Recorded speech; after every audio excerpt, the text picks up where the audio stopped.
Hola, muy buenas noches a todos. Empezamos la tercera jornada. Bienvenidos todos.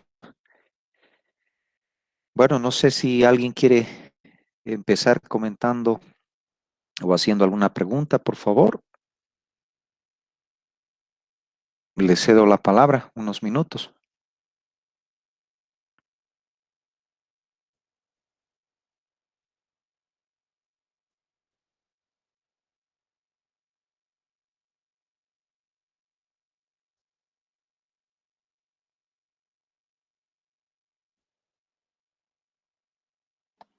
Licenciado, buenas noches. Myron Sarmiento le habla.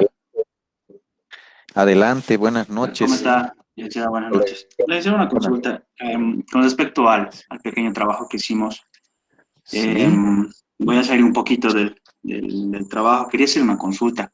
¿Habrá adelante. alguna institución o algunas instituciones que ya están aplicando el tema del manejar el tema cuantitativo con respecto Sí, al riesgo?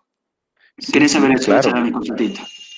Claro que sí, ya estamos calculando el impacto, ¿no? Sí, hay varias instituciones que ya han generado algunas matrices.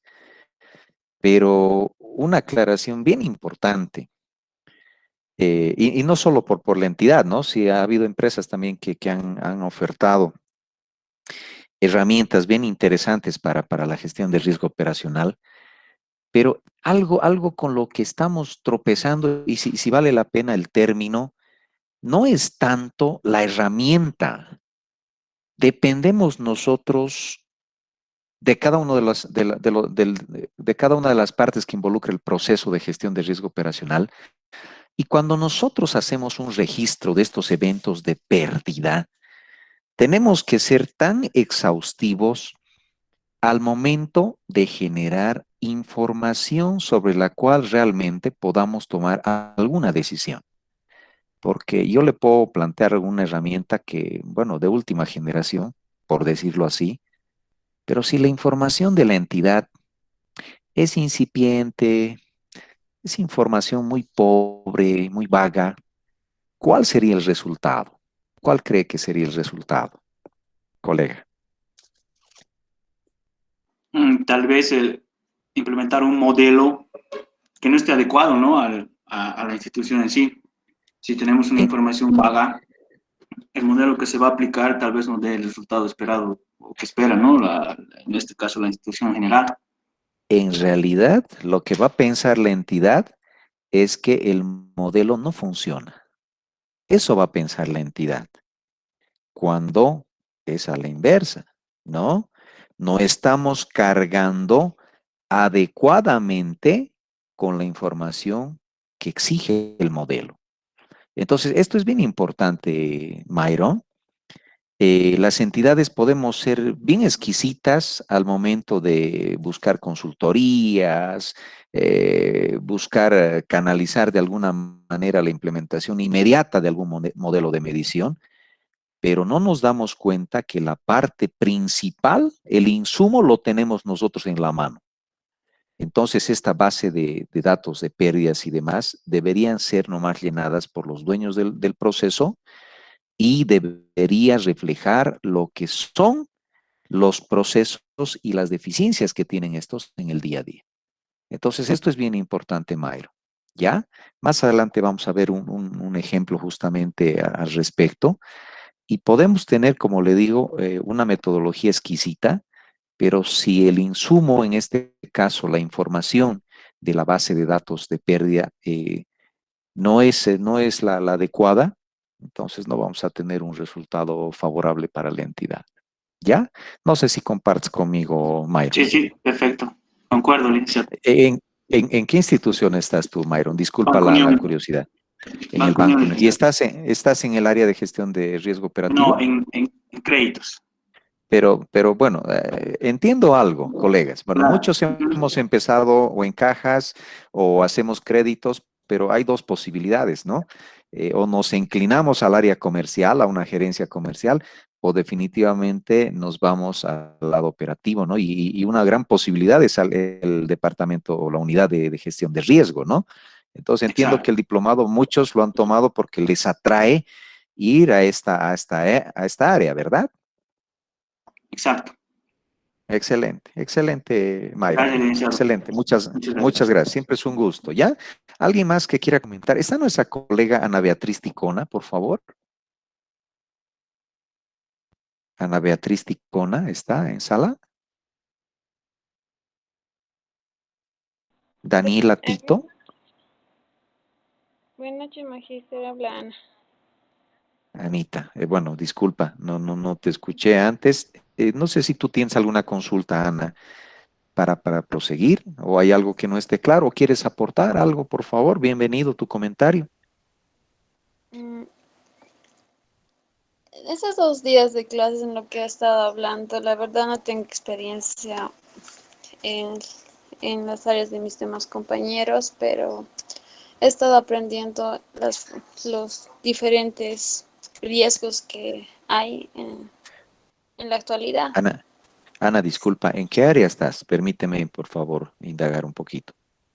¿Actualmente estás en alguna institución? No les Ah, ya, perfecto, pero comenté. estás con esas ganas de incorporarte a alguna institución, ¿no?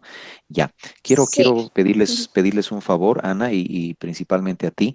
Hemos colgado ¿Sí, al Lisa? Moodle, hemos colgado al Moodle las presentaciones de los 2 primeros días. Entonces, me encantaría rogarles que los colegas que no estamos todavía en el área podamos hacer una revisión minuciosa del material y sobre esta podamos exponer una o dos consultas.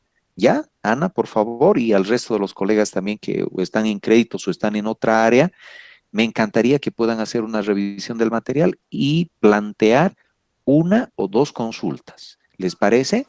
Ya, si usted revisa el material va a sacar más de 10 consultas, pero una o dos, plantéenla de manera de que podamos abundar un poquito en detalle y pueda ser más comprensible. Ya, en la medida en que vayamos desarrollando las clases, vamos a dejar un poquito la parte teórica y vamos a empezar con mayor práctica. Entonces, para eso tenemos que tener todos la misma base teórica. ¿Ya, Ana? ¿De acuerdo conmigo? Ver el material. Excelente. Lo van a revisar. Ya lo van a revisar. No en este momento. No hay ningún problema. Y si alguien tiene alguna dificultad, hágamela saber, por favor. Siéntanse en la libertad de escribirme al WhatsApp o mandarme un mensaje al correo. No hay ningún problema, ¿ya? Si no les respondo inmediatamente, pero bueno, voy a responder en unos minutos cuando esté disponible. ¿Ya? Entonces, háganlo por cualquier medio, pero no se queden con la duda de las primeras 3 sesiones que son bastante importantes. ¿De acuerdo todos? ¿Alguien no ha escuchado lo que he comentado? Henry Pérez, ¿todo correcto? Henry, Buenas noches, licenciado. Sí, todo correcto. buenas noches. Henry, ¿tú en qué área estás? Disculpa. Voy a ir curioseando y pues bueno, son varios, ¿no? Entonces voy a ir conociendo Eh, también. bueno, nosotros, yo actualmente estoy como oficial de riesgos en una empresa de remesas de dinero en More, Bolivia. Excelente, Y excelente. nuestra gestión de riesgos es muy distinta a la aplicación a la que hacemos con las entidades financieras como los bancos. Perfecto. Nosotros hemos, tal como dice la normativa, hemos incorporado esta gestión de riesgos conforme a la estructura y el tamaño y complejidad de operaciones de la empresa. Excelente. Entonces, actual, por el volumen de operaciones, ustedes tienen un área específica ya de gestión de riesgos. Sí, exactamente. Excelente, Y esta excelente, unidad se encarga más que todo de velar y controlar, hacer toda la gestión de riesgos que incorpora la empresa. No tenemos, digamos, varias personas en esta unidad, solo yo me encargo de esta unidad, es por eso que es necesario para mí aprender más, ¿no? Sobre el tema de riesgos, tema de normativa. excelente, excelente. Muchas gracias, Henry. De la misma manera, Henry, ya siéntanse en la libertad de objetar o preguntar o pedir mayor ampliación en la información, porque bueno, para eso estamos, ¿no? O sea, estamos invirtiendo nuestro tiempo justamente para desarrollar alguna habilidad más en base a la experiencia de todos los participantes. ¿Ya? Bueno, muchas gracias, Henry, te agradezco. Bueno, ahora pasamos un poquito. ¿Tuvieron alguna dificultad con la realización del trabajo? He estado revisando un poquito el chat y han estado enviando. Creo que por ahí faltó un grupo ya que me estaba pidiendo el material. Ya está en la plataforma de todas maneras, disponible para todos ustedes. Si hay alguien que no lo ha podido realizar, bueno, háganlo al finalizar la clase. Yo voy a estar revisando esto hasta la medianoche más o menos. Entonces, si pueden y no han entregado, háganlo por favor. ¿Ya hay algún grupo que no haya logrado entregar? ¿Colegas?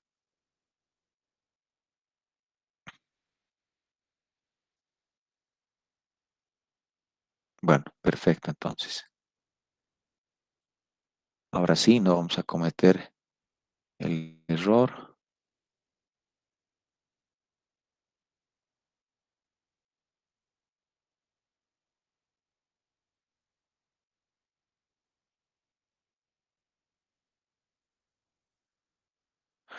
Bueno, este era el trabajo. Decía determinar, discutir y determinar cuáles son los beneficios de gestionar el riesgo operativo, ¿no? Y ahí, bueno, el grupo había mencionado, dice, la disminución de un probable impacto negativo debido a las fallas en el sistema operativo, ¿no? O sea, podría ser uno de los beneficios. ¿Están de acuerdo conmigo? A ver, por favor, participa. Alden Mamani está en la sala. Alden. Alden Mamani Crispín.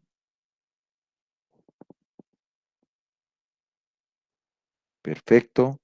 Manuel Miranda Godoy está en sala. Presente, licenciado. Buenas noches, Manuel. Bueno, sobre el primer beneficio que ha mencionado el grupo, ¿qué opinas? Dice la disminución de un probable impacto negativo debido a las fallas en el sistema operativo, como un beneficio de hacer gestión del riesgo operacional. ¿Estás de acuerdo? ¿Quieres aportar algo más?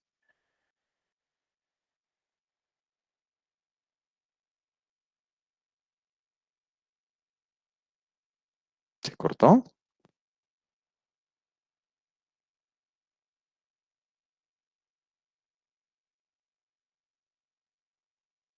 Manuel, ¿se cortó?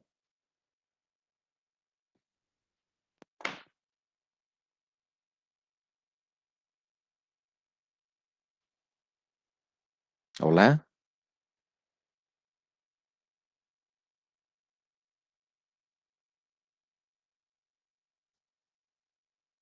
Hola, hola. ¿Se ha Se le cortado escucha, con licenciado. todos? Ay, Se le escucha, licenciado. pasó algo con Manuel. ¿Y también se logra ver la pantalla? Sí, Lisa, ¿Sí? se ve. ¿Se ve? Perfecto. ¿Pasó algo con Manuel? Estaba con la palabra. Manuel Miranda. Bueno, vamos a esperar entonces que se conecte un poquito, ¿ya? Otro de los beneficios que ha mencionado el grupo dice tener una gestión de control permanente a las diversas áreas de la institución que permitan evitar fraudes internos, lo que disminuye el riesgo de pérdidas. ¿Están de acuerdo conmigo? Ingrid, ¿estás en la sala? ¿Qué opinas sobre el segundo beneficio que han mencionado acá? Tener una Licenciado, gestión de ¿cómo está? control permanente. Buenas noches, Ingrid. Adelante. Bueno, a ver, efectivamente, ¿no? La gestión de gestionar el riesgo operativo dentro de una entidad, sea esta financiera o no, ayuda justamente a identificar de forma clara los procesos que ejecuta la institución y conocer los controles que se tienen y las debilidades que pudiesen existir justamente en los controles implementados, ¿no? Entonces, al gestionar el riesgo operativo vamos a poder tener procesos mucho más eficientes, con mejores controles, básicamente, ¿no? Yo no concibo la gestión del riesgo operativo como una gestión de control en sí, porque básicamente la gestión de riesgo operativo es preventiva. Sí forma parte, digamos, el tema de los controles, pero la gestión nos ayuda a identificar esos controles y validar o sea, hacerlos mucho más eficientes para que el proceso se ejecute de forma correcta e incluso nos asegure la continuidad de las operaciones de la institución, mejores servicios al cliente, generar valor a la institución, etcétera, ¿no? Pero o sea, que el resultado solamente sea el tema del control, no lo concibo yo de esa forma. Excelente. Bueno, ya habíamos redundado en esto, ¿no? En realidad, lo que hace la gestión de riesgo operacional es prevenir antes que corregir, ¿no? O sea, estamos hablando de que los sucesos o los eventos de pérdida no se den de tal manera de que esta nuestra gestión de riesgo sea realmente eficiente, ¿no? Sea efectiva al momento de identificar estas operaciones que involucran de alguna manera un riesgo que podría repercutir en una pérdida para la entidad, ¿no? Entonces, esto es importante. Bueno, cuando mencionan acá reducción de costos operacionales, ¿a qué se refieren, por favor? ¿Está alguno de los colegas del grupo?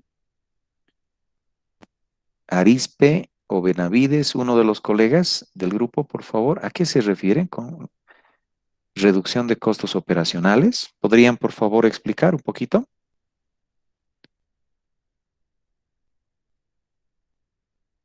Hola, ¿alguno de los colegas del grupo? ¿A qué está orientado? No soy del grupo, pero tal vez entiendo de que la reducción de los costos sería que si se hace una actividad, una función por 2 veces, por haber cometido un error, se estaría implicando en pérdida por el tiempo en costos, ¿no? Entonces, si es bien definido, los procedimientos son bien revisados y están ajustados, se va a evitar hacer dobles funciones. Entonces, evitaríamos. Excelente. Muchas gracias, Litz. Y esto nos pasa, ¿no?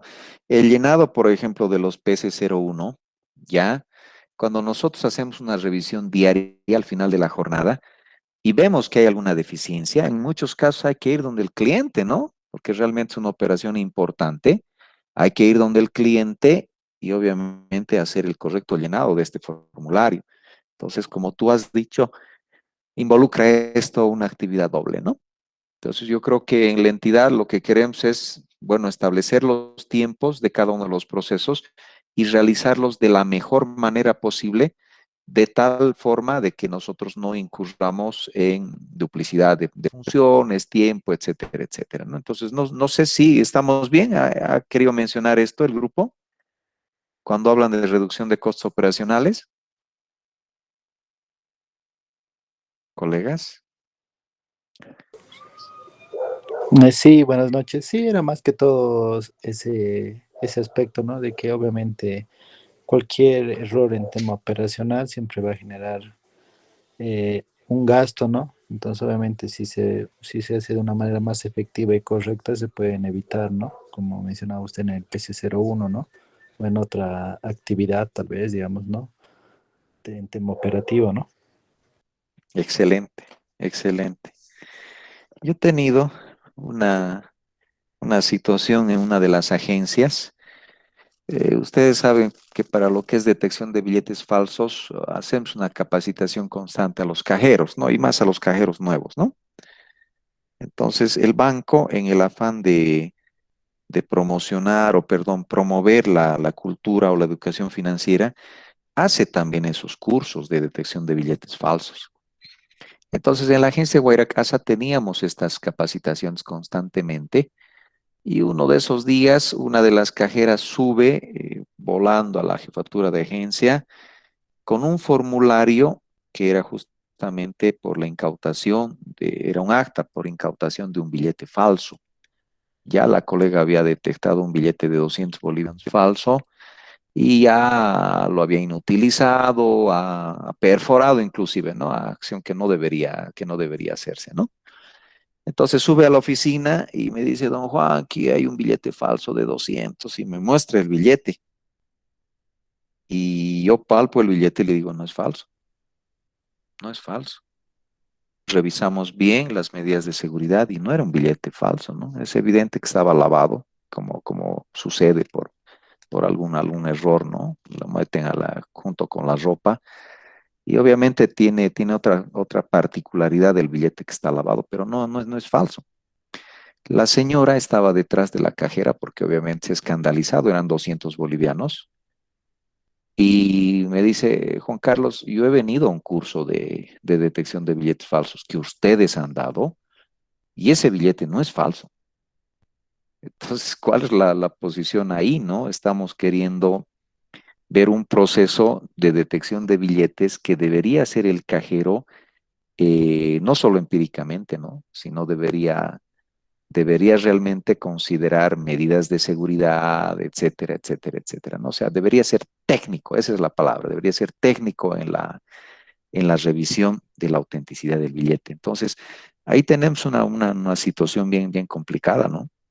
Porque en ese momento, en el momento en que la cliente asegura que el billete es verdadero y nosotros autenticamos también la veracidad del billete, en ese momento se genera un faltante en la caja de la cajera, ¿no? Un faltante por esos 200 bolivianos. Porque además la cliente exige que se le devuelva un billete intacto.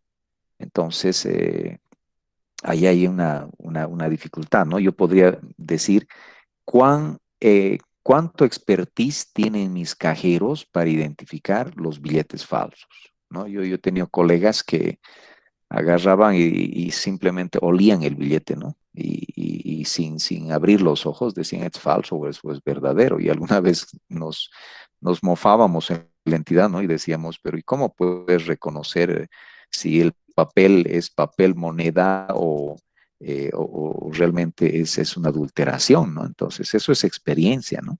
Eso es experiencia. Pero adicionalmente a esto, si hay una deficiencia en este sentido, habría nomás que volver a hacer una capacitación, volver a entrenarlos a la mala, ¿no? O sea, ponerles fajos y mezclarlos con billetes falsos y empezar a desarrollar en ellos la habilidad, ¿no? No sé qué opinan ustedes al respecto, pero ahí también estamos hablando de si haces una buena gestión del riesgo y has observado que ese proceso de detección de los billetes te genera alguna deficiencia, obviamente con una adecuada gestión vas a poder reducir también los costos operacionales, ¿no? No sé qué opinan al respecto, colegas.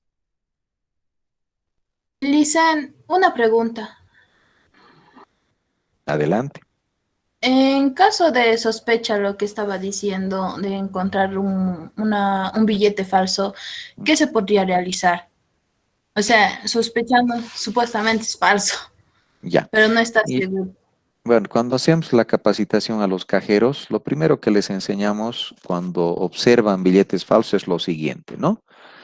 Yo cuando detecto que un billete es falso, tengo la sospecha de que un billete es falso, pero no tengo la certeza, ¿ya? Porque hay billetes tan bien elaborados que uno duda, ¿no? A ver, le estoy hablando de motivo coincidente, realmente coincide, o sea, ha sido una suerte tal de la impresión del billete que coincide el motivo coincidente, etcétera, etcétera. Entonces tú como cajero dudas. ¿Cuál es la mejor posibilidad de autenticar el billete? Si tú no estás seguro, vas a llamar a una persona con mayor experiencia o finalmente lo vas a pasar por una máquina de luz ultravioleta. Pero en ese interín sucede algo. El cajero agarra el billete y se va a la oficina del supervisor. Acción que no debería realizar. ¿Por qué razón? Porque es susceptible de que el cliente diga, no, mi billete no era ese. Cuando ha ido a la oficina de su jefe, lo ha cambiado. Entonces, la recomendación que nosotros les hacemos a los cajeros en capacitación es que el billete se queda a la vista del cliente, pero jamás a su alcance. ¿Me dejo entender? O sea, el billete tiene que quedarse ante la sospecha a la vista del cliente, pero no a su alcance. ¿Qué significa? Que el cliente no pueda meter la mano y se pueda sacar el billete, porque ha habido algunas situaciones en las cuales estamos peleando con el cliente y se hace un alboroto que no queremos. ¿Ya? Entonces ya usted llama al supervisor de cajas o al responsable o al cajero más antiguo, finalmente trae una máquina con luz ultravioleta. Entonces autenticamos. En muchos casos los billetes tienen doble cara, ¿no? Una cara está bien y la otra está adulterada. Esos son los famosos billetes partidos. Entonces, hay la posibilidad. Yo prefiero que esta parte del proceso, autenticar billetes falsos, si usted no está segura, no invalide, no le haga el acta. O sea, pareciera un logro, ¿no? Cuando el cajero agarra y utiliza un billete, o sea, parece un logro, ¿no? Pero no es así, no es así. Hay que pensar también que la otra persona, que es el cliente en este caso, o es usuario, tiene también la posibilidad de, obviamente, cerciorarse de que su billete está en malas condiciones. ¿Qué puede pasar? ¿No? O a veces nos dicen, devuélvame, voy a ir a devolverlo. O sea, ya no podemos hacer eso, lamentablemente, ¿no?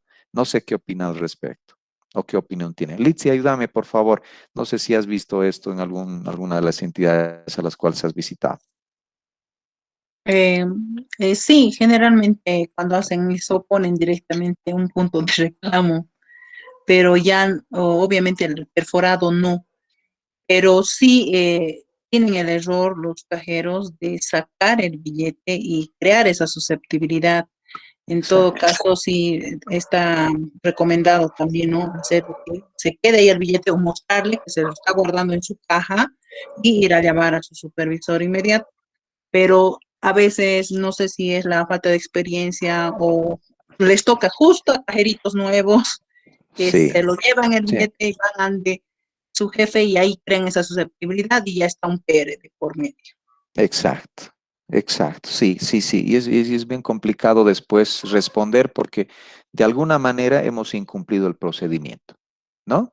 Entonces, esto es bien importante. Parece tan insignificante, ¿no? Este procesito de la detección de billetes, pero gran parte de los PR se generan justamente por eso, ¿no? Y la gente está susceptible.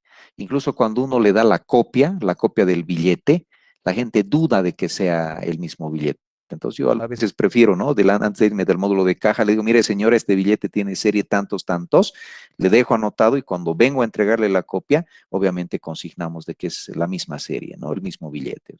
Entonces son detalles que deberíamos evitar justamente en ese afán de hacer una gestión y ver los beneficios que tiene la gestión de riesgo operacional, ¿no? Entonces en caja hay un sinfín de actividades que realmente en muchos casos generan alguna susceptibilidad de la gente, ¿ya? ¿Alguien más quisiera comentar al respecto o tal vez ha tenido una experiencia parecida o sobre lo que estamos comentando?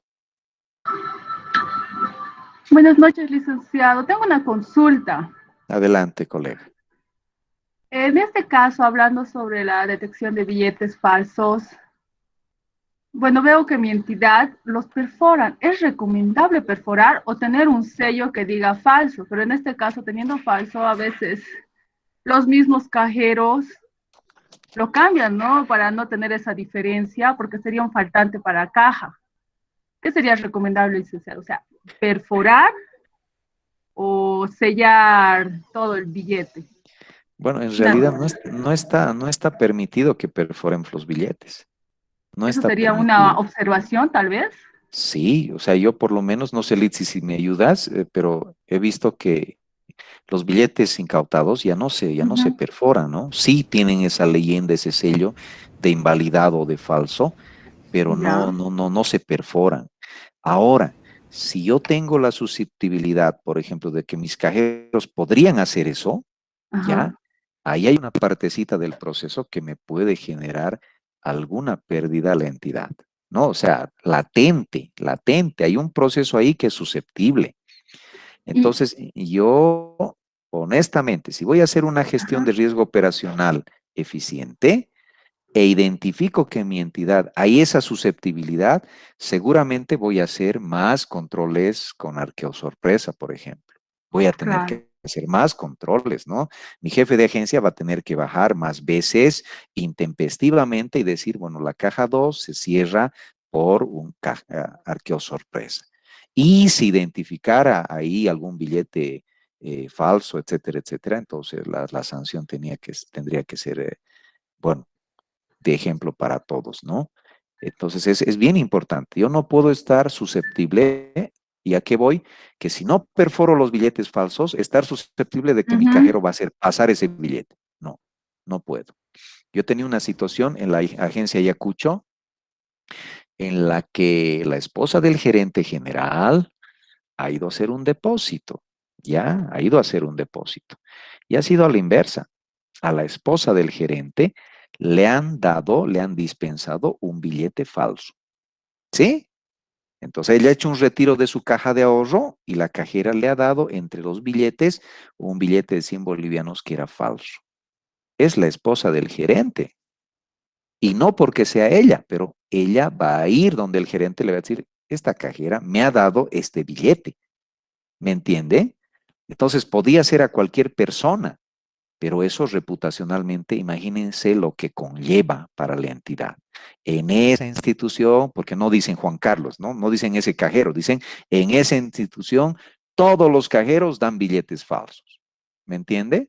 Entonces, realmente eso fue una casualidad, pero podría ser cualquier persona. Y esa susceptibilidad tenemos que evitarla con la gente, ¿no? Entonces, si hay esa posibilidad de que los cajeros son muy novatos, hay que entrenarlos, hay que entrenarlos. A ver, la mejor manera es meterles en sus fajos, en entrenamiento, no cuando están trabajando, meter billetes falsos, vendarles los ojos y empezar a que el tacto funcione, ¿no? Esa es la mejor manera, porque si no hay tacto, la vista es un complemento solamente, ¿no? Entonces creo que hay la posibilidad de que podamos mejorar este proceso y realmente veamos un beneficio de la gestión de riesgo operacional. ¿Ya? No sé si alguien más quiere comentar algo. Imagínense, es un área bien susceptible la caja, ¿no? Es bien susceptible. Adelante. Buenas noches, licenciado. Adelante. Le estaba América. hablando Joel. Adelante, Joel. Quería consultarle, ¿desde cuándo es que ya no está permitido, digamos, el perforado de los billetes? Bueno, en realidad en ninguna parte nos consignan específicamente en la norma, pero dice, estos billetes incautados los vamos a tener que mandar a una instancia de investigación, ¿verdad? ¿Y esa instancia de investigación cuál es? La FELCE, tal vez. La policía, ¿no? Sí, sí. La policía, obviamente, mal podría hacer una comparación o un seguimiento de los billetes cuando están perforados. Entonces, nosotros hemos tenido justamente esa explicación, ¿no? En la cual nos decían cómo nosotros vamos a poder indagar en qué tipo de imprenta o cómo vamos a hacer el seguimiento de dónde proviene el billete si tiene estas perforaciones. Si usted perfora y no sé, justo el motivo coincidente, que es un aspecto bastante importante, o la marca de agua, ¿no? O sea, de alguna manera ya susceptibiliza el que se pueda hacer un seguimiento de la procedencia del billete. Entonces, bueno, no está especificado en ningún lado, pero es una recomendación que nos hacen. En gran parte de las instituciones ya no perforamos los billetes. Sí los invalidamos, hacemos una acta de incautación, pero les reitero, Joel, no está especificado en una parte de la norma, nada, ¿no? La normativa del área de caja solamente habla de lo que son el resarcir billetes en mal estado, ¿no? Eso está normado, pero del resto no habla, ¿no? Licen, tal vez tienen en su manual de procedimientos para billetes falsos, pero es interno de cada entidad. ¿Cuál es el procedimiento que debe hacer el cajero? Claro, Generalmente, desde luego. con la autorización de su jefe se va a invalidar, pero no se devuelve ni tampoco se perfora. Exacto, ¿no? Eso es lo que yo he visto en gran parte de las entidades y la explicación era esa, Joel. La explicación La consulta era, o sea, esto, perdón que le corté, vi que hace, no me acuerdo si es el año pasado, un poquito más tiempo, perforaron a un colega mío, ¿no? O sea, hizo un cobro externo con recibo y, bueno, lastimosamente el colega no estaba capacitado para verificar billetes, ¿no? Entonces, como toda su vida ha sido asesor y todo eso, entonces, bueno, ha llegado a cajas y empezó a pagar. En la caja de la entidad, en la caja de la misma entidad, bueno, sí, efectivamente. Nos puede pasar, ¿no? Nos puede pasar. Lamentablemente el tema de billetes falsos es bien susceptible, ¿no? Y los cajeros, alguna vez en esa proactividad deberíamos hacer un curso para los oficiales, ¿no? Deberíamos hacerlo. El oficial no maneja en el día a día. Entonces deberíamos hacer nomás un cursito para todos, de tal manera de que no tengamos estas pequeñas sorpresas, ¿no? Alguna vez a mí me ha pasado que en alguna entidad amiga me han dado un billete falso. Me han dado un billete falso. Yo le miro a la colega, ya, y le digo, ¿sabes? Tu billete está falso. Y me mira y me lo cambia, ¿ya? ¿Cuál debería ser el proceder de la cajera en ese caso? ¿Cambiarme el billete? Llamar al Porque, supervisor licenciado para que se haga la incautación. desde luego, y debería procederse, así como se procede con el cliente o el usuario, debería procederse, el cajero debería hacer esto, ¿no? Pero el cajero agarrado me ha cambiado el billete y lo ha guardado a su caja. Entonces, ¿qué estoy esperando yo? Bueno, quiero ser mal pensado. Le va a dar el billete a alguien más que no conozca el estado de los billetes, ¿ya? Porque a mí, ¿qué me hubiera gustado? Porque es una institución a la cual voy muchísimo y el gerente de agencia es mi amigo, etcétera, etcétera. Me hubiera encantado que la cajera me diga, un momentito, disculpe, ella proceda a invalidar el billete y yo diga, qué bueno, a esta cajera se le ha ido, pero está procediendo de la manera adecuada. ¿Me entiende? Y ese es un riesgo, eso es parte de la gestión de riesgo operacional, porque ese billete es susceptible de que vaya a otro bolsillo o sea dispensado para otra persona que tal vez no tenga el mismo expertise o no tenga. Finalmente hay gente que agarra y se lo guarda, ¿no? Ni siquiera cuenta, ¿no? Saben, ¿no? Ustedes que agarra, ha retirado 1,000 bolivianos y le dice a la cajera, por favor, cuente, el otro agarra y se lo pone al bolsillo, ¿no? Y nosotros nos valemos de ese mensajito, ¿no? Una vez retirada del área de cajas, no hay reclamos, ¿no? Pero no es tanto así, no es tanto así. Deberíamos exigirles a los clientes educadamente, decirles, mire, tiene que usted verificar que el dinero que le estoy dando realmente consigna la cantidad exacta. ¿Ya? No sé si alguien más quiere comentar. Luis Felipe, Joel, muchas gracias. Les agradezco siempre que participen.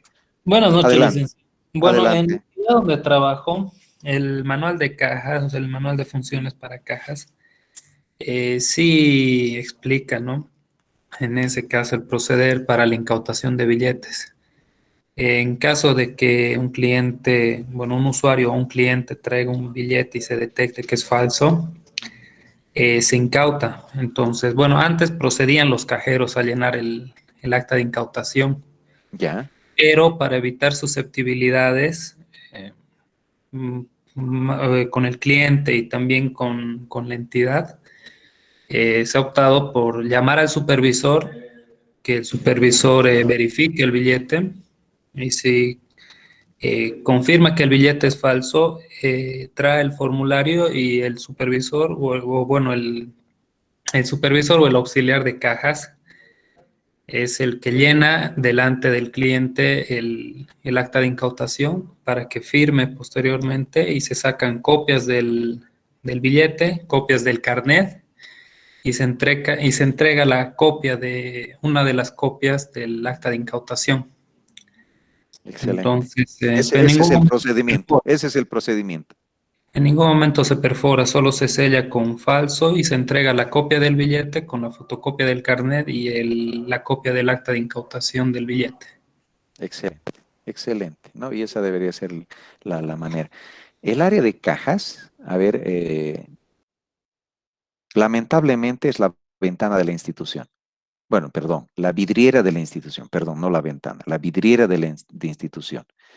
O sea, lo que ven usuarios y clientes en el área de cajas es lo que perciben de nuestra institución. Y alguna vez yo hablo con oficiales de crédito y me dicen, licenciado, ¿cuánto cuesta realmente traer un nuevo cliente al banco? ¿Costará? Sí, cuesta muchísimo. Convencer, gestionar, cerrar la venta con ellos, o sea, realmente cuesta.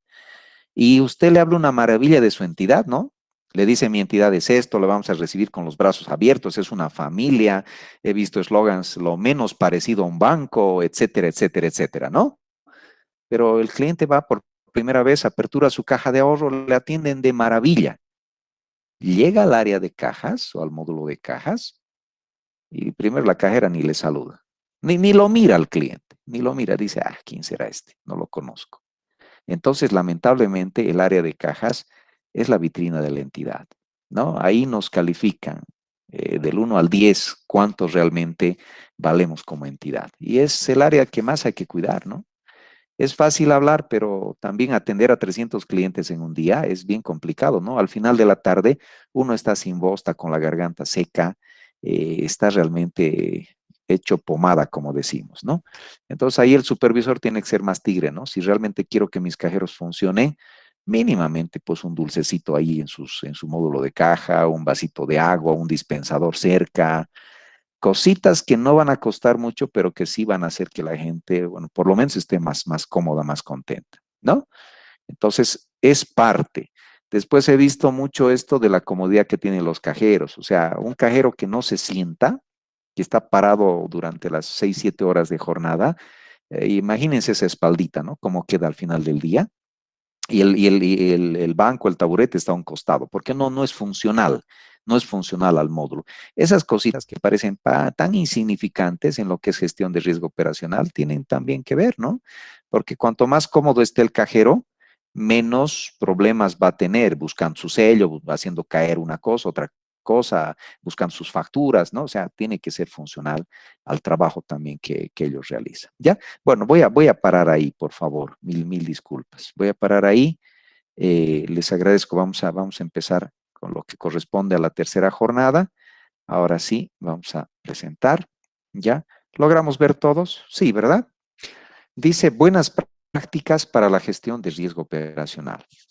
El 2003, Basilea publica su compendio de lo que eran la gestión de riesgo operacional a través de las buenas prácticas, ¿no? Este documento se centraba únicamente y exclusivamente, dice, en la gestión del riesgo, pero no en la medición del capital. Ya, esto es bien importante. El 2003 ya estábamos empezando con la primera metodología respecto a lo que era la gestión del riesgo operacional. Posterior dice, las entidades y autoridades supervisoras deben realizar los principios al momento de evaluar políticas y prácticas destinadas a gestionar este tipo de riesgos. No olvidemos que Basilea nos da los lineamientos y sobre estos la ASFI saca la normativa pertinente, ¿no? Y somos nosotros en las entidades que particularmente tenemos que adecuar la norma grande, que en este caso es la recopilación de normas para servicios financieros, y adecuarla a nuestra entidad, ya sea una IFD, un banco múltiple, etcétera, etcétera, ¿no? Entonces, lo que vamos a hacer nosotros es adecuar esta norma a la operativa que nosotros generamos. No es lo mismo una cooperativa, a ver, mi cooperativa tiene 320 millones de bolivianos en activos, a un banco FIE que sobrepasa los 700,000, ¿no? Entonces, la operativa y la estructura en sí para la gestión de riesgo operacional va a ser adecuada a cada tipo de entidad. Dice, el enfoque exacto elegido por cada entidad para la gestión, administración del riesgo operacional va a depender de una variedad de factores, incluyendo lo que mencioné, ¿no? Su tamaño, la sofisticación, naturaleza, complejidad de sus actividades. En cooperativas, por ejemplo, no tenemos cuentas corrientes, no tenemos comercio exterior, bueno, incipientemente hacemos giros, transferencias, tenemos un abanico no muy grande de servicios, ¿no? Que nos generan otros ingresos financieros, ¿no? Pago de servicios básicos, etcétera, etcétera, ¿no? Pero en un banco la complejidad es mucho mayor, ¿no? La cantidad de operaciones que genera un banco múltiple, por ejemplo, es mucho mayor al de una cooperativa. Y en cooperativas dependemos mucho del tamaño, ¿no? El tamaño de la entidad y de las operaciones que podamos generar. Yo me acuerdo hace 20 años cuando teníamos que hacer un retiro de una cuenta de ahorro de un cliente de Punata, teníamos que hacerlo manual, ¿no? ¿A qué me refiero? O sea, en Punata lo que hacía el oficial de captaciones, que en esa época era creo que oficial de plataforma, algo así se llamaba, hacía el retiro, generaba un comprobante y ese comprobante nos mandaba por fax a la agencia donde estaba el cliente. Entonces recién procedíamos a hacerle la entrega. Entonces la comunicación era bien complicada. Yo me acuerdo que siempre le han echado la culpa. Hay un cerro por Punata, el cerro Tuti, que decían este es el culpable para que la señal de la central no llegue directamente al banco en Punata, ¿no? O a la entidad en Punata. Pero era de esa manera, ¿no? Imagínense, en muchos casos los saldos no se actualizaban hasta generar toda la información y los cierres por agencias. Esa época lo que teníamos que hacer, Quillacollo, Punata, Sacaba, traían sus cierres en discos y los traían a la central para que estos puedan ser cargados, ¿no? Y se puedan actualizar los datos para que al día siguiente las operaciones realmente se reanuden. Pero hoy día ya, pues eso ya pasó a la historia, ¿no? El tema de Cardex, el tema de manejar las operaciones de manera manual, ya no existe, ¿no? Entonces, ahí tenemos que nomás ver tamaño de la entidad, la sofisticación, la complejidad de nuestras actividades. Y obviamente no es lo mismo hacer gestión de riesgo operacional en un banco que está generando un volumen de activo 10 veces mayor a una cooperativa que hacerlo en una cooperativa pequeña. No sé si comparten conmigo al respecto, si alguien puede comentar algo. Ingrid, ¿cómo estamos en tu entidad? ¿Cuál es el volumen de operaciones que generan día? Y han crecido también, ¿no? O sea, debe ser grande el volumen de operaciones diarias.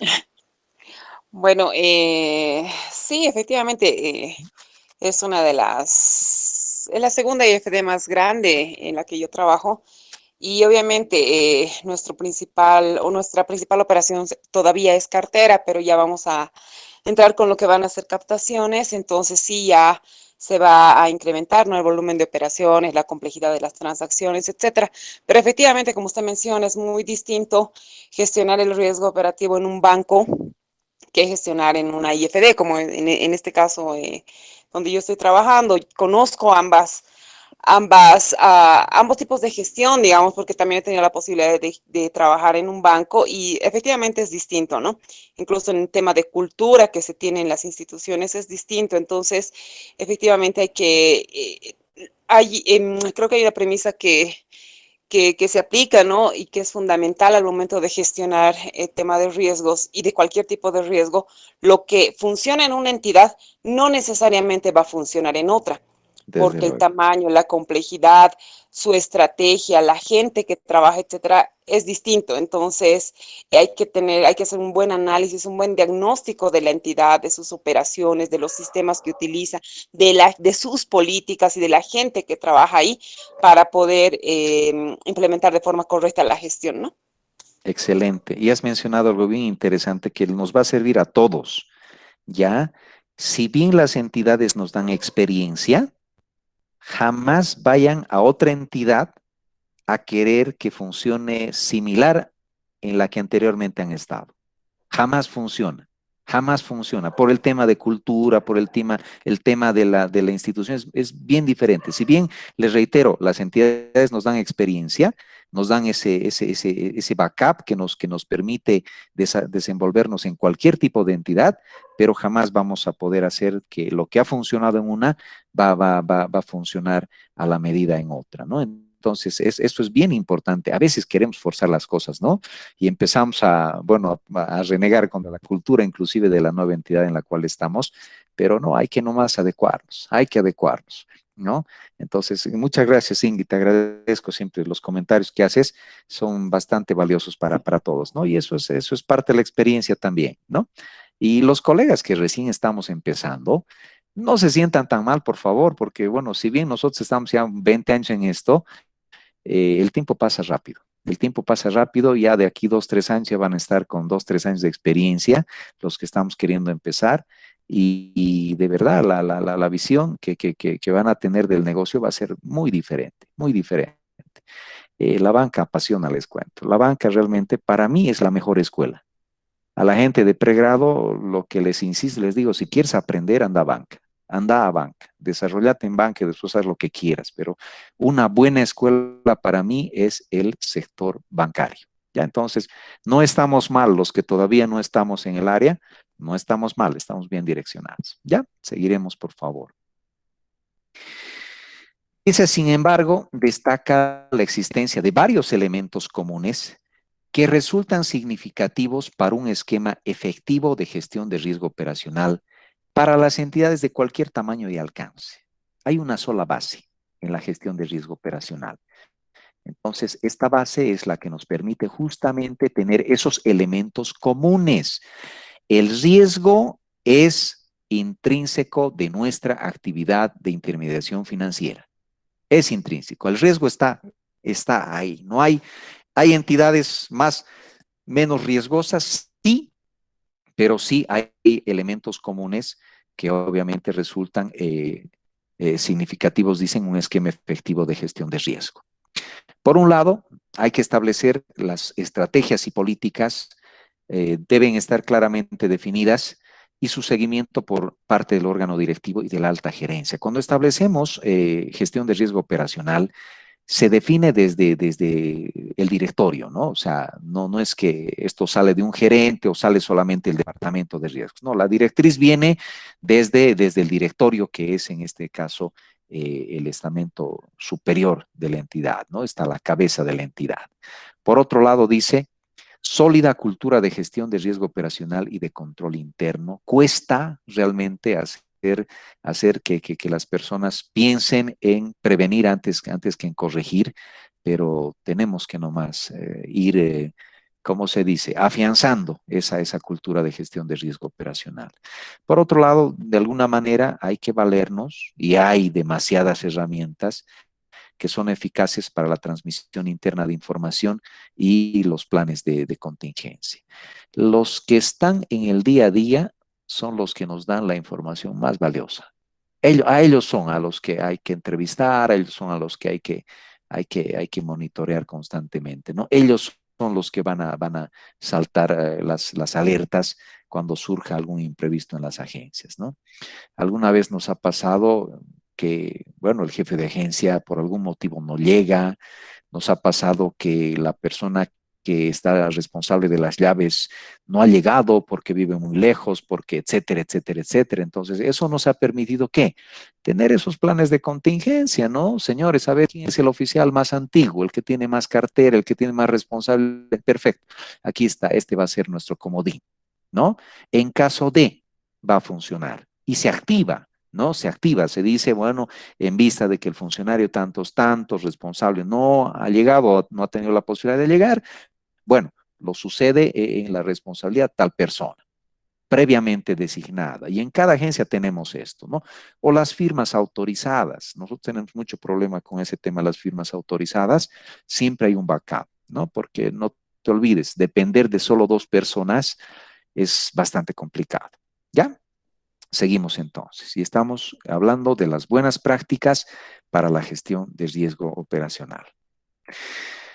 Estas buenas prácticas, dice, en un inicio, cuando el directorio establece acá, en la parte inicial, cuando el directorio establece las estrategias y políticas, la intención nuestra es generar justamente ese ambiente de gestión de riesgos.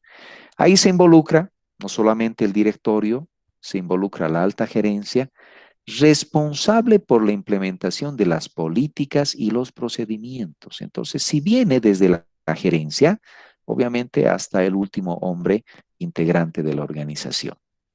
Por otro lado, dice, los flujos de información proveen cultura y monitoreo de efectividad. Pero bueno, mencionábamos el primer día, es bien complicadito que alguien reconozca las deficiencias que tiene en el manejo diario de sus actividades. Es bien complicado, pero ahí esa información obviamente va a generar entre todos esa cultura que no solamente nos permita hacer una adecuada gestión de riesgo operacional, sino que nos permita también monitorear de manera efectiva aquellas actividades que involucran mayor riesgo. Por otro lado, dice, hay que identificar, a partir de esa información, identificar y evaluar los riesgos en los productos, en las actividades, en los procesos y sistemas, identificarlos de tal manera de hacer un listado de estos que a nosotros nos sirva como una base de datos inicial. No se olviden que en la medida en que nosotros desarrollamos nuevos productos, tenemos ya que anticiparnos para ver qué implicaciones podría tener el manejo de este nuevo producto. Nosotros hace 12 años más o menos, cuando todavía era Caja Los Andes, el banco donde estaba, generaron un producto que se llamaba efectivo inmediato. Y funcionaba bien, bien interesante. El efectivo inmediato era una línea de crédito aprobada para los microempresarios que se desembolsaba con la emisión de un cheque. Pero el cheque no era como un documento mercantil común, ¿no?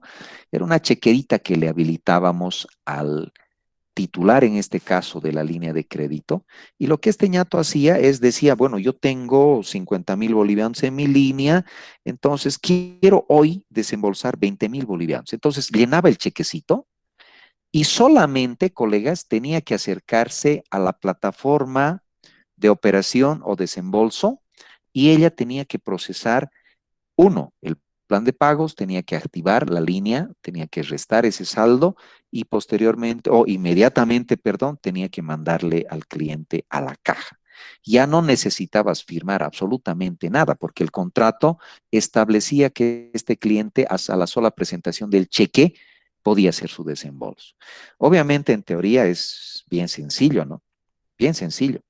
Pero cuando ya empezamos a tener este tipo de clientes, vamos viendo que tienen algunas complicaciones, ¿no? Necesariamente teníamos que imprimir un contrato, había que ver el monto, si requería reconocimiento, no reconocimiento de firmas, ¿no? Y esos aspectitos no se habían consignado en el momento en que se concibe el producto.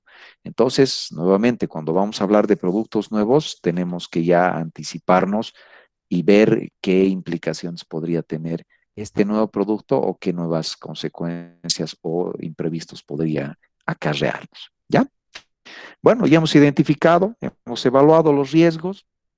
Ahora lo que corresponde es medir estos riesgos. Y ahí estamos empezando ya a hacer una gestión de riesgos cuando hablamos de identificarlos, medirlos, monitorearlos y controlarlos. Entonces, hemos medido los riesgos, ahora vamos a monitorear la exposición y los eventos de pérdida por cada línea de negocio que nosotros manejemos y vamos a buscar una mitigación de riesgos efectiva. Solo de esta manera vamos a poder pasar posteriormente a lo que van a ser el rol de los supervisores, donde vamos a asegurar que la entidad tiene sistemas de control efectivos por un lado y por otro lado vamos a evaluar las estrategias políticas y procedimientos que se han establecido para esta gestión integral del riesgo operativo, ¿no? Entonces, esto es importante. ¿Por qué? Porque estas buenas prácticas de riesgo operacional involucran un proceso siempre. Alguno me preguntaba, bueno, algunas entidades ya estarán midiendo, cuantificando, sí, ya están cuantificando, ¿no? Ya tienen una base de eventos de pérdida bastante nutrida, ya han tenido experiencias en agencias en procesos similares, entonces sí, ya han desarrollado bastante. Pero lo interesante de esto es que no quede ahí, ¿no? Finalmente dice la exposición dada por la divulgación de información, declaración pública de la exposición al riesgo. Y acá creo que no identificamos riesgo operativo para buscar responsables. Lo identificamos para justamente prevenir situaciones posteriores.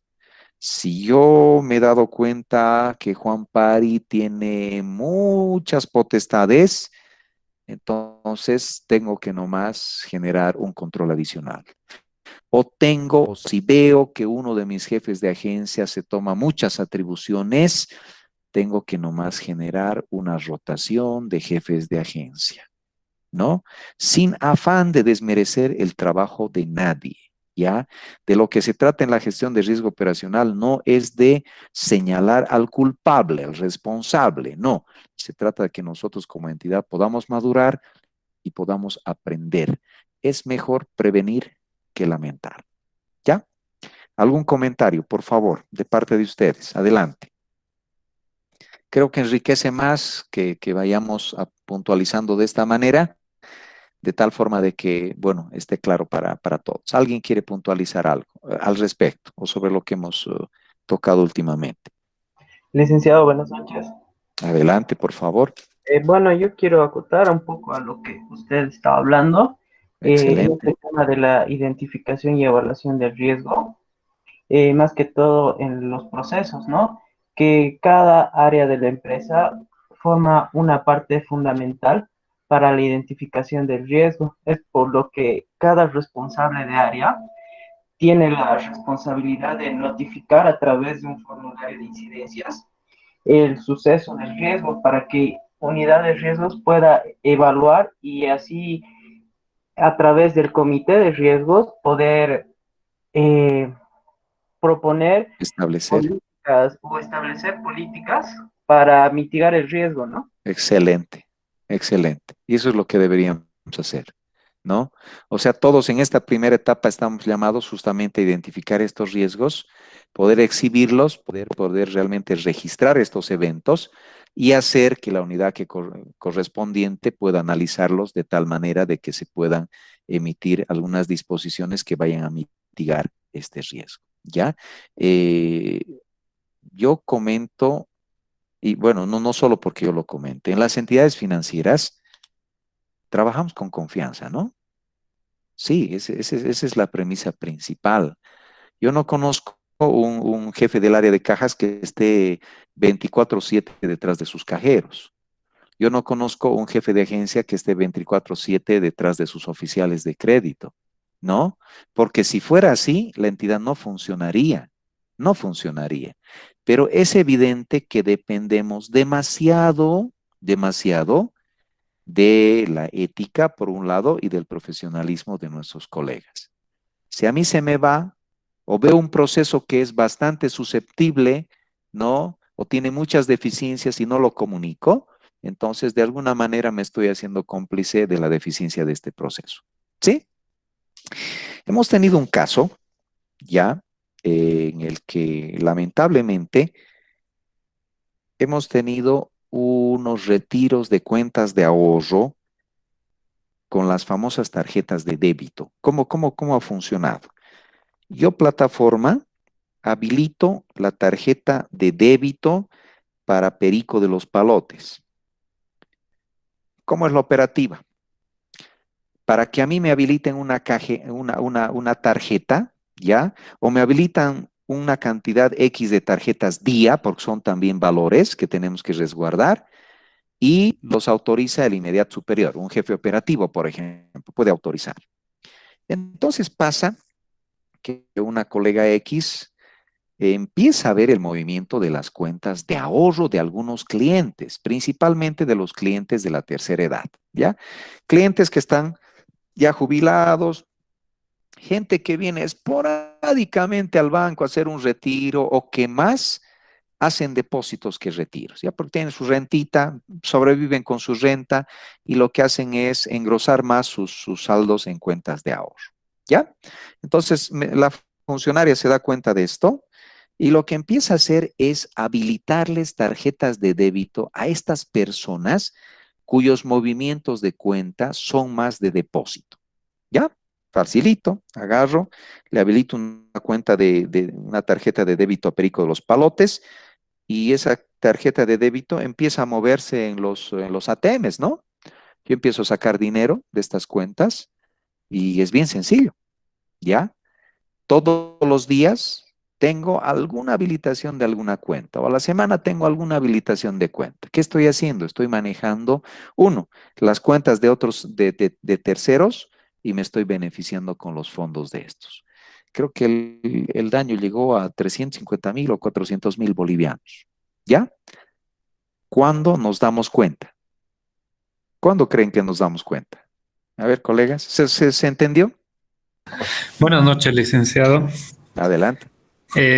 Podría ser en el caso, por ejemplo, de que uno de los clientes, por X o Z motivos, haya ido a la entidad y haya querido hacer un retiro o haya querido ver el extracto de su cuenta, ¿no? Y haya visto alguna irregularidad. Excelente. Ahí podíamos darnos cuenta. Pero Claro. les comento que nos damos cuenta 1 año y medio después de que la funcionaria renuncia a su cargo.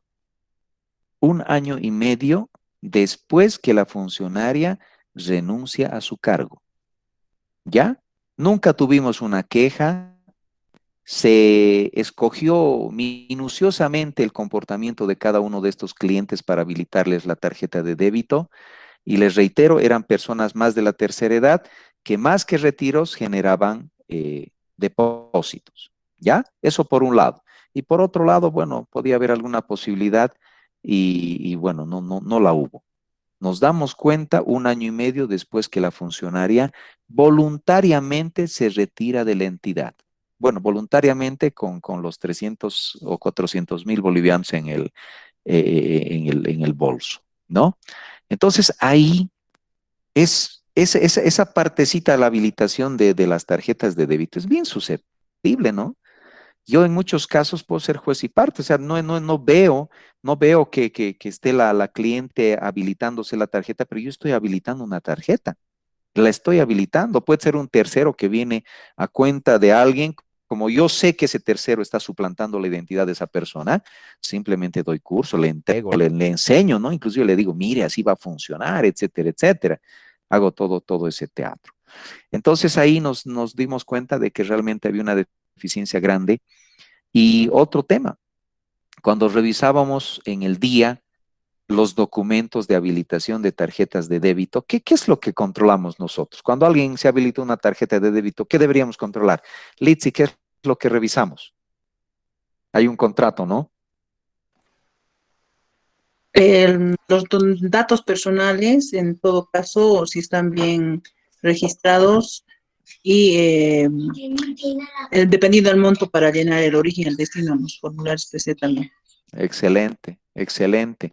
Pero mínimamente hay un contrato, mínimamente hay una validación de firmas. No se olviden que gran parte de las entidades ya tenemos nuestra base de registro de firmas, ¿no? Ya lo tenemos.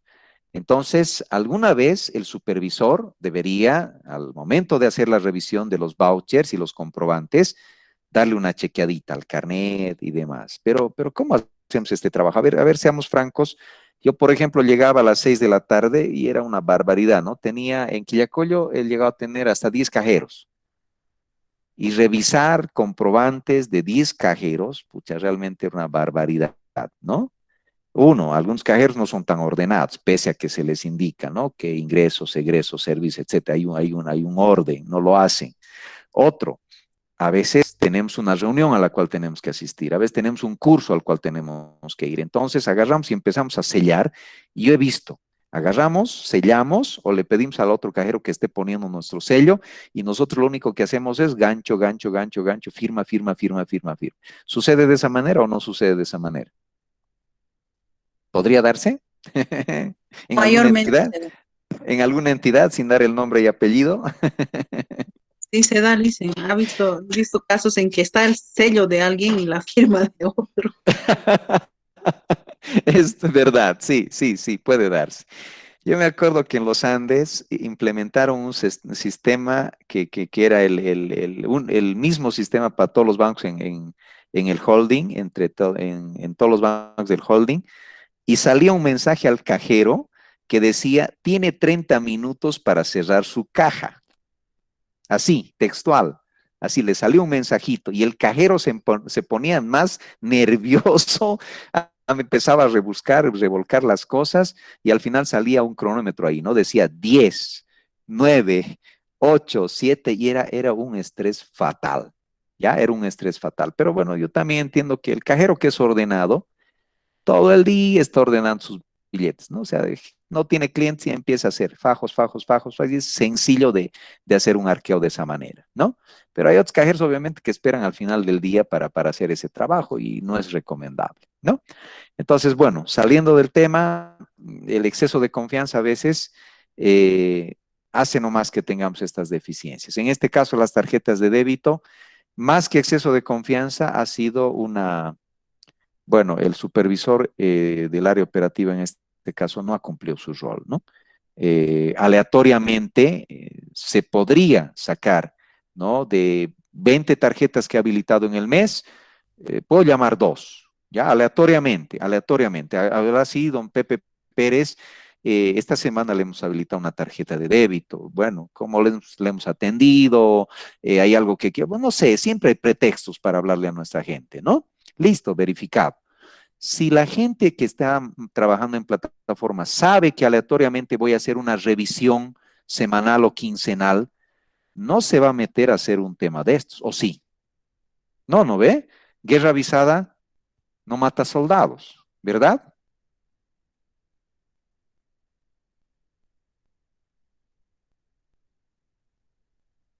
Bueno.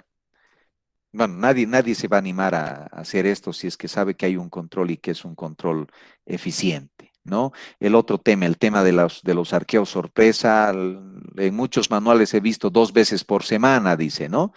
Pero ya cuando yo voy a ver los respaldos, o sea, no han hecho ni una vez en el mes, ¿no? O han hecho antes del cierre, han hecho el 27, el 28, el 29, ¿no? Y se vuelve una costumbre. Los arqueos sorpresa son 27, 28 y 29. No, pues ya no es sorpresa. Y ya no sirve, ese arqueo ya no sirve, ese control ya no sirve, porque tú le estás diciendo a tu cajero, ¿sabes qué? Yo voy a venir el 27, el 28 y el 29 y quiero que estés ordenadito esos días. ¿Me entiende? Algo que también he visto es que en caja, bueno, nunca le damos los saldos al cajero, jamás le damos los saldos al cajero. El cajero tiene que al final cuadrar como le fue, ¿no? O con faltante o con sobrante, o con buen faltante o con buen sobrante. Pero he visto alguna entidad donde, ¿no? Ahí está el jefe operativo y le dice al cajero uno, ¿no? Saldo en bolivianos tanto, dólares. O sea, yo no puedo darle sus saldos, ¿no? Ahí, ¿qué va a hacer mi cajero? Me va a cuadrar a los saldos que yo le estoy entregando, ¿verdad? O no hay esa deficiencia. Por favor, comente.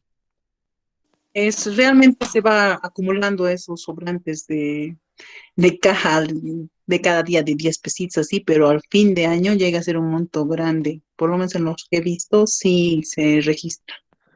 Sí, pero aparte de registrarlo, Litsi, lo que comentaba es que al cajero no le puedes dar sus saldos del día. El cajero, no se lleva. No, se el declara. cajero cierra como le fue, ¿no? Entonces no hay que forcemos de alguna manera el cierre de los cajeros, ¿no? Alguna vez veo, le da su saldo y el cajero está queriendo que cuadre a ese saldo, ¿no? Entonces, acto que no deberíamos hacer. Ahora es evidente que hay buen faltante y hay buen sobrante, ¿no? 3, 4 pesos siempre va a haber, pero si a mi cajero tiene menos 1,000 pesos, o sea, ahí tendría que llamarme la atención, ¿no? Ok, Licenciado. seguiremos. Adelante, Ingrid, adelante, perdón. A ver, respecto a eso, obviamente que el área más sensible es cajas, ¿no? Y como usted menciona, bueno, da algunos ejemplos, creo que todos los que hemos trabajado ya sea en el área de cajas o en algún área de control, hemos podido evidenciar, ¿no? Que justamente suceden ese tipo de cosas, que le da el saldo, o es más, ya en algún caso incluso he podido, he tomado conocimiento, ¿no? De que los arqueos sorpresa los hacía el mismo cajero y llenaba el formulario y el supervisor lo sellaba como si lo hubiera hecho él. Pero, o sea, en la evaluación como tal, o sea, aparentemente el control, o sea, el control de hacer un arqueo sorpresa debiera darnos luces para identificar justamente posibles fraudes internos que se esté presentando en la institución. Como control está bien concebido, o sea, está orientado justamente a mitigar un riesgo, etcétera. Pero ahí surge la relación que tiene que existir y que tiene que estar correctamente implementada la cultura de gestión del riesgo operacional. Si no tenemos una sólida cultura, por más de que tengamos controles que estén muy bien estructurados, tengamos sistemas tecnológicos que nos apoyen, etcétera, no va a funcionar si no existe una sólida cultura, ¿no? Entonces, creo que ahí se puede visualizar, ¿no? Justamente las deficiencias y cómo impacta el factor humano y el factor de la cultura en la correcta ejecución de los procesos. Exactamente. Y se acuerdan que decíamos, en el concepto de riesgo operacional, ¿se acuerdan qué era? Decía, es un fallo, ¿no? En los que involucra procesos, sistemas y personas, ¿no? Y si mis personas realmente no están actuando o no están realizando correctamente los procedimientos que hemos establecido, no funciona. Es un saludo a la bandera, ¿no? Es súper importante. Sí, yo también he visto eso, ¿no? Que el cajero está haciendo una transferencia o el cajero está entrando a la bóveda solo. Está entrando solito a la bóveda. Yo no puedo concebir que mi cajero, por más exceso de confianza que haya en la entidad, en esa agencia en particular, yo tengo que cumplir mi rol de entrar con la llave, con la clave, hacer control dual, etcétera, etcétera. O sea, tengo que hacerlo, ¿no? Alguna vez que he pillado esto, me dice, bueno, pero es que estoy mandando un informe, pero no es pretexto. No hay, en realidad no hay pretextos. Se tiene que cumplir tal y cual se ha establecido simplemente el proceso, ¿ya? Entonces esto es bien importante y lo que has mencionado, Ingrid, es importante que las personas realmente lo tomen en serio. Si no hay cultura de gestión de riesgo operacional, por más herramientas, por más base de datos que hagamos, por más metodología que utilicemos, jamás vamos a llegar a cuantificar el riesgo operacional en su verdadera dimensión. Entonces, esto creo que es muy importante, ¿no? Hay otras áreas también bien susceptibles, ¿no? Licenciado, Bueno, buenas noches. adelante, Douglas, por favor. ¿Cómo está? Buenas noches, licenciado. Un saludo a todos mis compañeros. Bueno, yo también atribuyo esta parte en relación también a la carga laboral que tienen las personas de operaciones, sobre todo en caja. Yo era supervisor de caja de la agencia Núñez del Prado, acá en La Paz. Las personas que tal vez han pasado por esa agencia en el Banco Unión, hay aproximadamente 42 cajas. Entonces, es un trabajo bien complicado el control y sobre todo los primeros 15 días del mes. Usted sabe que nosotros pagamos a funcionarios públicos, ¿no? Exacto. Y casualmente también los controles son los primeros 15 días del mes. Entonces viene la Casualmente, encargada de... todo viene en batería.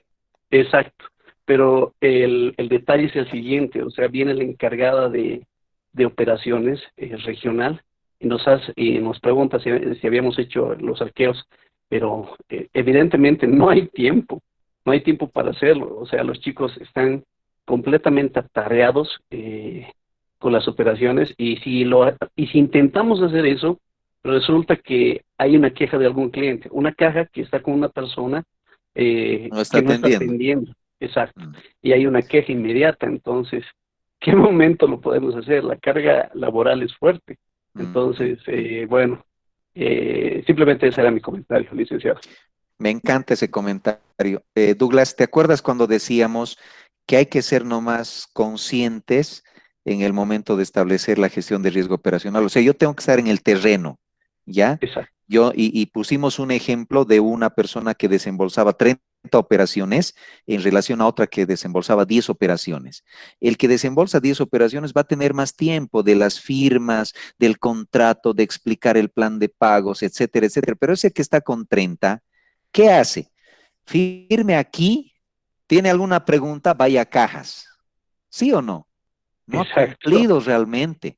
Entonces, ahí cuando hacemos gestión de riesgo operacional y vemos estas deficiencias en ciertas agencias, yo no le puedo encargar los arqueos sorpresa al responsable operativo. Con 40, 30 cajas, 20, no va a poder, no lo va a hacer. Entonces debería ser o el cajero más antiguo, ¿no? Designado, o 2 cajeros más antiguos que puedan hacer ese control cruzado. Si yo tengo que hacer 10, que hagan ellos 8, yo hago 2. De todas maneras, estoy también involucrado en ese proceso. Entonces, tenemos que ser nomás un poquito consecuentes y conscientes en eso. No se trata solamente de exigir y de ser irracional, porque esa es la palabra, ¿no? Yo les digo, no, tienen que hacer 20 arqueos sorpresa, pero yo no me pongo en el terreno y digo, a ver, ¿cómo funciona esta agencia? Mínimamente yo tendré que ir a pararme un día pico a esa agencia y tendré que veré a ver qué hacen los cajeros, qué hace el supervisor de operaciones, cómo es el movimiento, o sea, tendré que ver para establecer justamente estos estándares, ¿no? Hay maneras, Douglas, hay maneras, y yo creo que siempre hay que hablarlo, aunque sé también que en muchos casos las disposiciones son bien verticales, ¿no? O se hace o se hace. Exactamente. O esto Exactamente. es, este informe es para ayer, decimos, ¿no? En el banco, porque Sí, todos los informes definitivamente. siempre están retrasados. Entonces, y yo he topado con esto. Lamentablemente, cuando a nosotros nos hicieron un estudio de tiempos y movimientos, que eran los famosos ABC Costs, que se hizo por primera vez el año 2005, creo, en un banco en Bolivia, y ahí establecíamos a qué hora entrábamos, cuál era la primera actividad, y empezamos a ponerle tiempos, le cuento, tiempos, ¿no? De aprobación de créditos, de revisión de carpetas, de visitas, arqueo sorpresa, etcétera, etcétera. Y salían cosas bien interesantes, ¿no? Como que a algunas agencias pequeñas le daban más tiempo a algunas actividades que otras, y era algo razonable. Pero también nos daba la posibilidad de ver que había agencias que jamás les alcanzaba el tiempo para realizar el mínimo de actividades establecidas por cada puesto. Mínimo de actividades. Y hay una recomendación que tengo por la experiencia más que todo. Uno se hace realmente una maraña de actividades y no sabe por dónde empezar. No sabe por dónde empezar. Yo me acuerdo cuando llegué de jefe de operaciones a CACEP, tenía un manual de funciones tan grande, ¿no? Porque había exigencias no solamente de reportes, encaje legal, ver el tema de tesorería, ver agencias, etcétera, etcétera, que era pues por dónde empiezo, qué es lo que voy a hacer. Y ahí establecimos un cronograma de acuerdo a todas las actividades. Yo copié en un Excel todas las actividades que tenía y le puse unos controles en tiempo, ¿no? Decía, esta actividad es semestral, esta actividad es mensual, esta actividad es semanal, esta actividad es bimensual, esta actividad es anual. ¿Me entiende? Entonces me daba más posibilidades de organizarme, porque mis actividades que eran diarias las hacía sí o sí. Por ejemplo, verificar el tema, el cálculo del encaje legal. Ya, correcto. Entonces, concordábamos con riesgos esa época. Entonces, actividad realizada. Verificar el listado de mora por agencias. Entonces, había más posibilidad. Yo sé que la teoría es diferente a la práctica, pero ayuda, les cuento. Ayuda a hacerse ese cuadrito donde uno tiene actividades diarias, semanales, quincenales, mensuales, semestrales, anuales. Y obviamente es ¿cómo se dice? Como tu bitácora de vuelo, ¿no? Tú sabes específicamente qué cosas son para ayer y no te sorprende. Reuniones quincenales, reuniones de fin de mes, etcétera, etcétera, etcétera. Porque también los mandos medios dependemos de eso, ¿no? Tenemos que ir a las regionales, tenemos que exponer a algunos monitoreos, etcétera, etcétera. Entonces, funciona y no sé, pónganlo en práctica. Y eso es organización del trabajo diario, se llama, ¿no? No es complicado. Hemos intentado con los oficiales que no colocan del primero al 5, hemos intentado que el primero ya estén colocando, el 2 coloquen, el 3 coloquen, y así sucesivamente, de manera de que el fin de mes no estén tan vapuleados, de tal forma que necesitan 5 días para reaccionar el siguiente mes. ¿Ya? Ok, bueno, ya, bueno, se están aburriendo un poquito, están escapando de la sala. Pues retomaremos, por favor. Ok. Entonces podemos establecer, dice, este marco para la gestión del riesgo operacional. Por un lado, vamos a ver la estructura organizacional.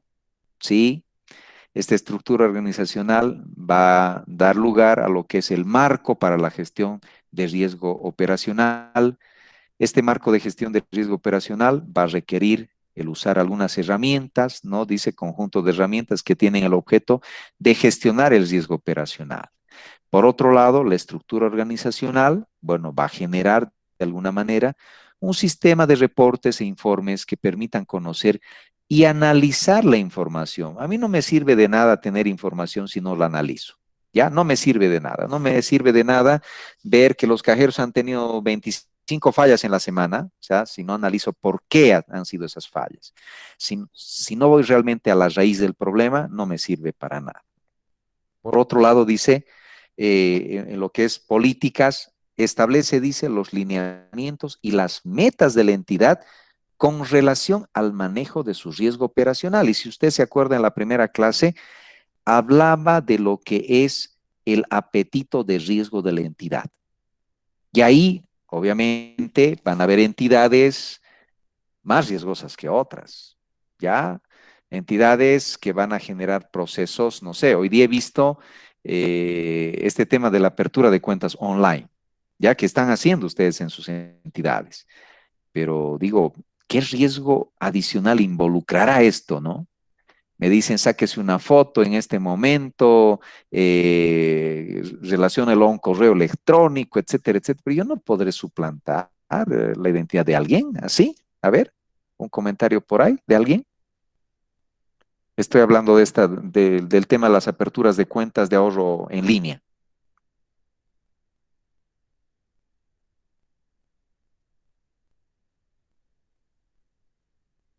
Es alto riesgo, por lo que veo, licenciado.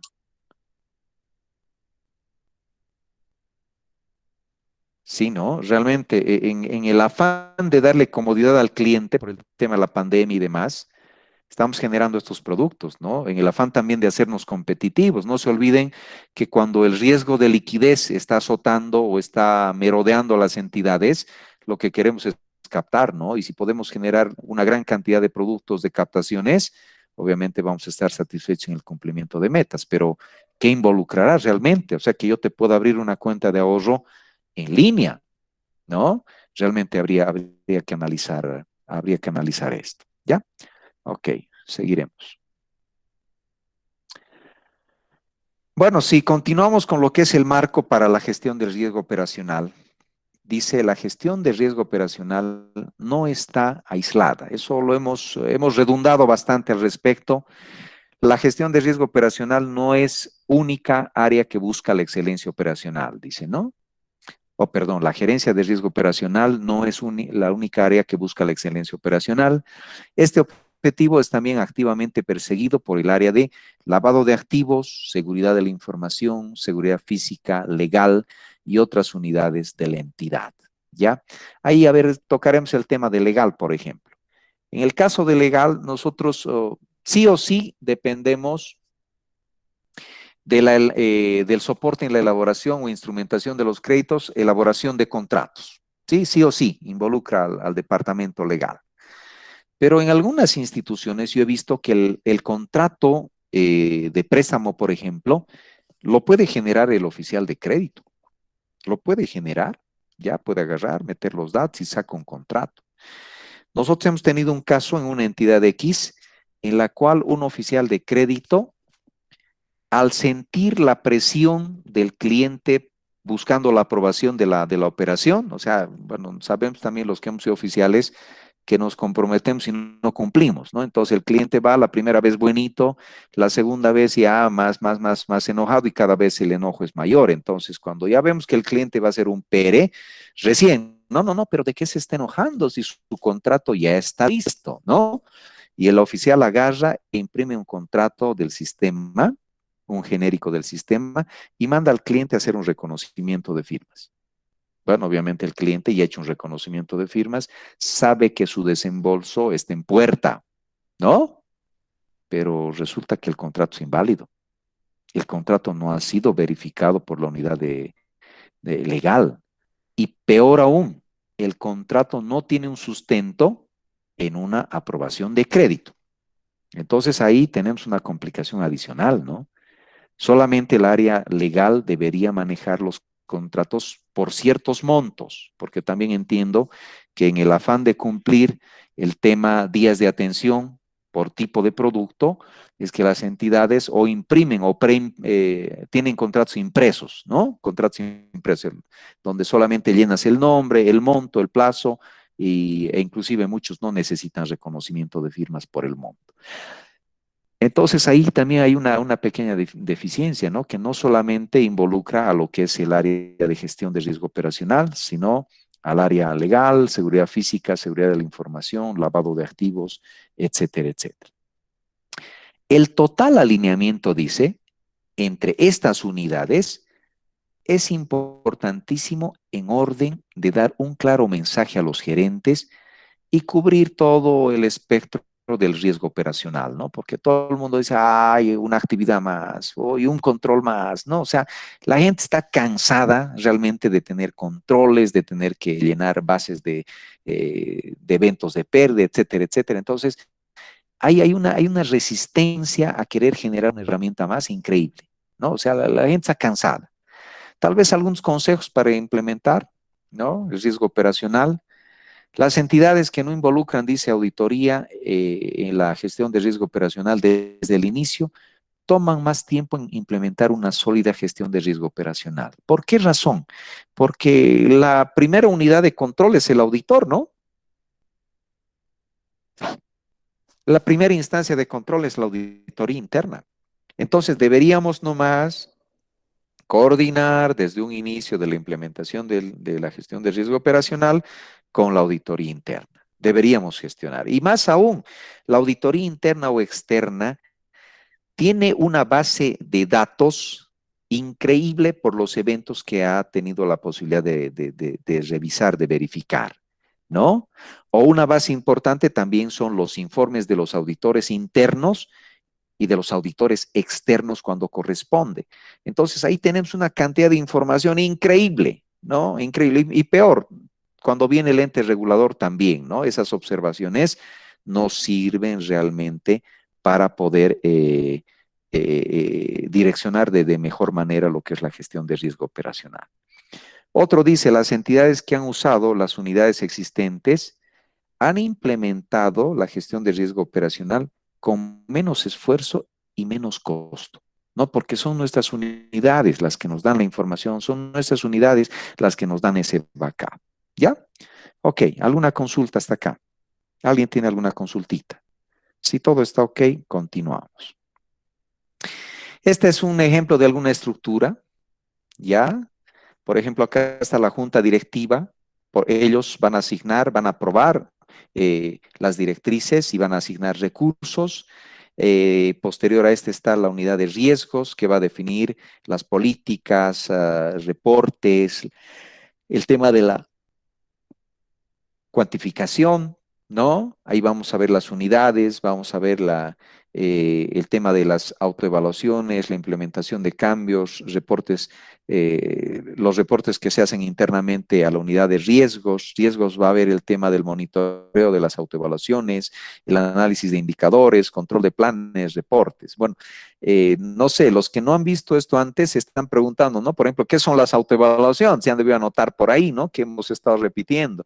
Es una herramienta que vamos a utilizar, o sea, tenemos que realizar o tenemos que utilizar estas herramientas para hacer el curso un poquito más práctico, ¿no? Entonces, les decía siempre, anoten palabritas que por ahí están sueltas y que llegado el momento nos van a servir. De la misma manera, el que va a verificar en este caso, a diferencia del de riesgo que monitorea, es el Departamento de Auditoría Interna, que obviamente va a monitorear el proceso, va a revisar las autoevaluaciones y va a generar algunas pruebas de control, ¿ya?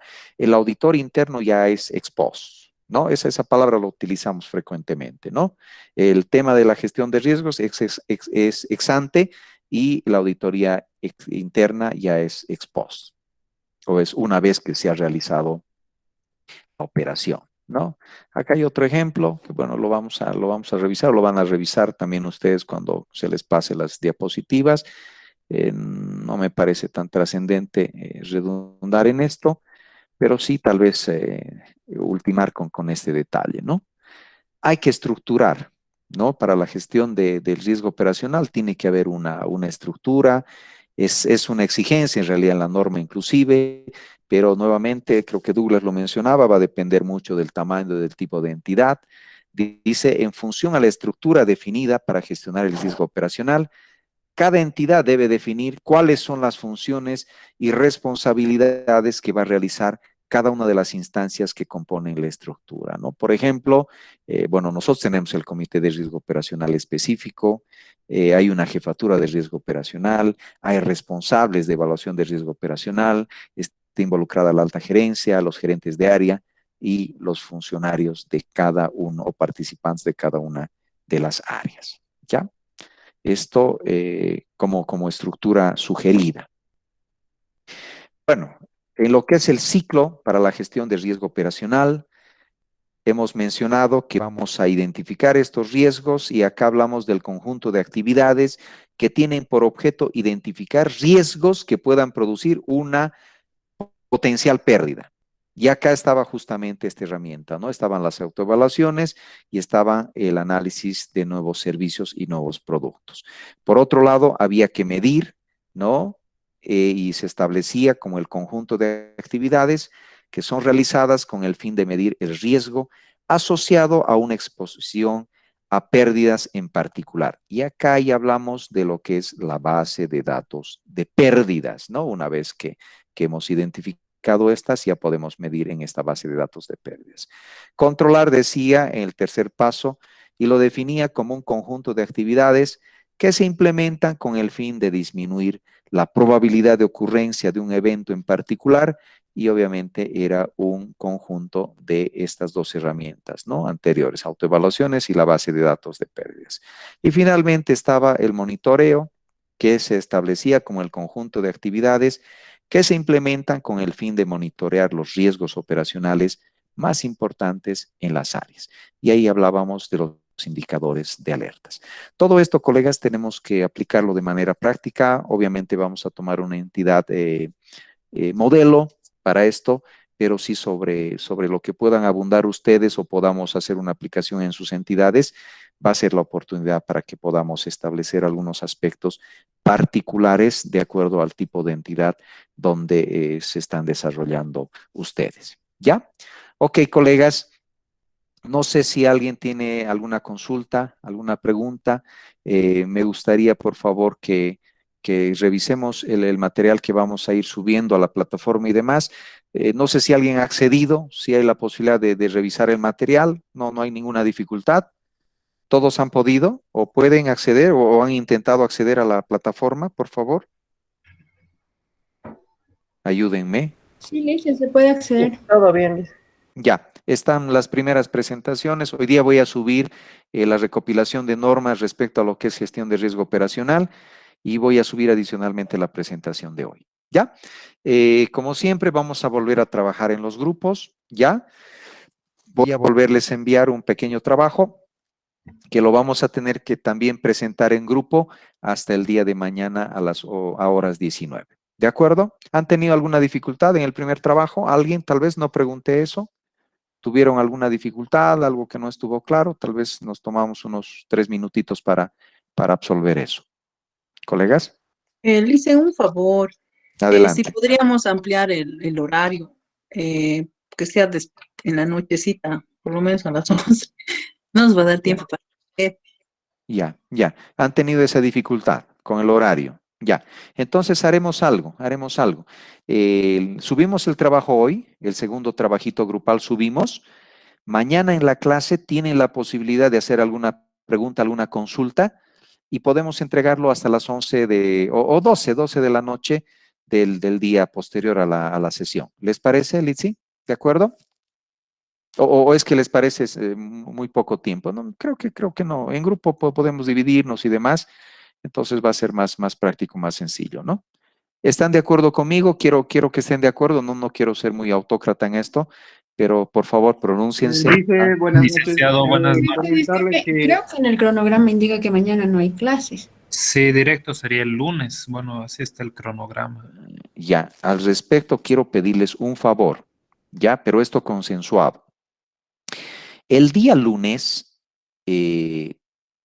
yo tengo una reunión a la cual tengo que asistir a partir de las 5 de la tarde, pero no es probable que salga a 7:30, ya, porque obviamente es un tema de evaluación que seguramente nos va a llevar un poco más de tiempo. Para yo pedir reemplazo a esta clase, tengo que consensuar con ustedes.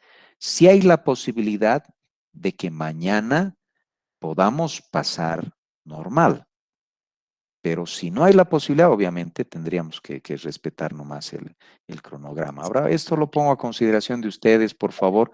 Lamentablemente, siempre surgen estas cosas. Obviamente no van a ser 2, 3 clases que suceda.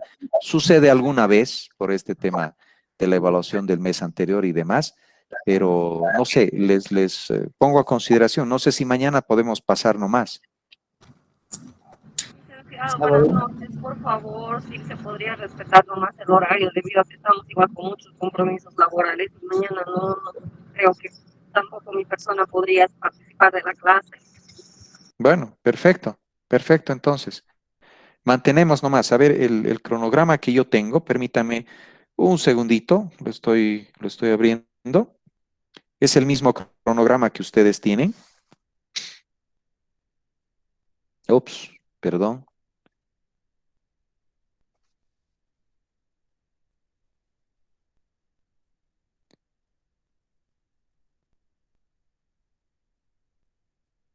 Acá está.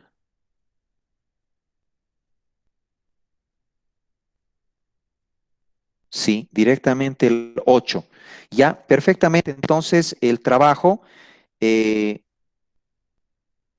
bueno, lo podemos entregar entonces hasta el lunes 8. ¿Les parece?